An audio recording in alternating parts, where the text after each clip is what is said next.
open yourself to the gospel and read it, and you can get rid of this antagonistic spirit or this resistance that you have. And everybody's got a built-in resistance to the gospel.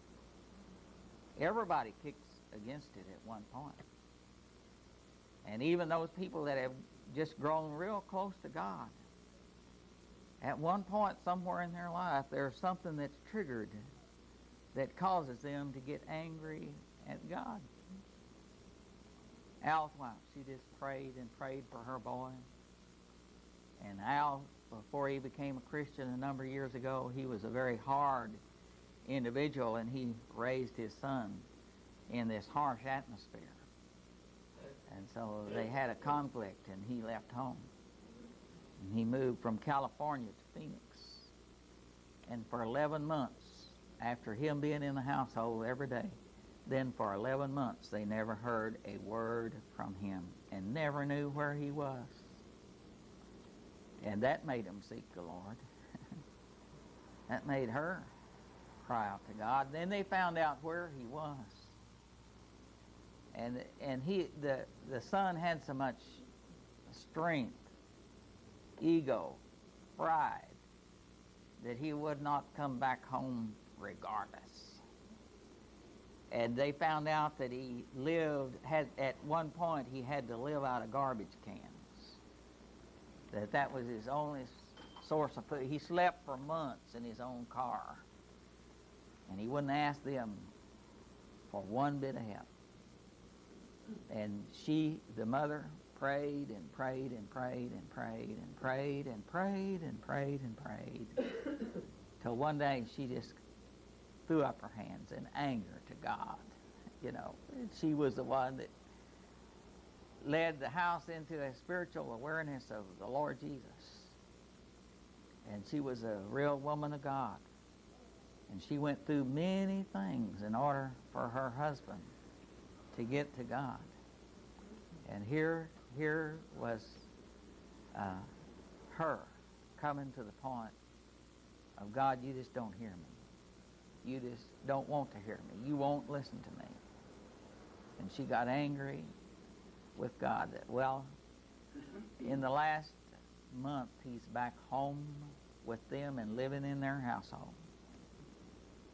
See, she just didn't wait for God to be able to do what he needed to do to humble her son. And finally he called home and asked for help. And one brother went out there and helped him get back home a little bit before this conference. And they had to resign everything, nearly, to seek God for what they needed to do to get this son back in the fold. And I'm sure he still has a long way to go. But, everybody comes to a point to where this something happens so that God can reveal his true character to you. If God was just a Santa Claus, so sometimes God has to get very stern with us in order for us to hear him, and in order for us to do what needs to be done. We're not controlling God. And God's not any Santa Claus that's just going to give you everything you ask for. And God's going to bring you along. And you just have to learn to trust him.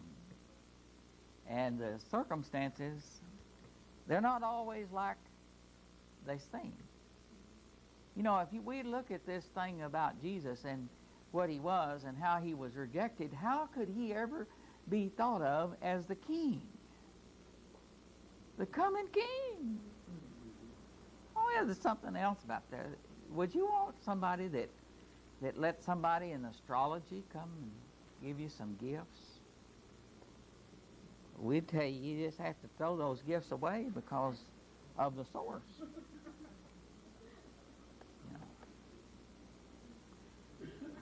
There's a lot of ways you can picture this. If you're in rebellion, you could get all kinds of things. If you're in rebellion against God, you have all kinds of ways to defend yourself. You understand that? One of the worst things that we can do is defend ourselves. That's why God has to break us down with all this opposition sometimes to what it is that we think we ought to have. We get angry at Him. You know, some people just have to blow their stack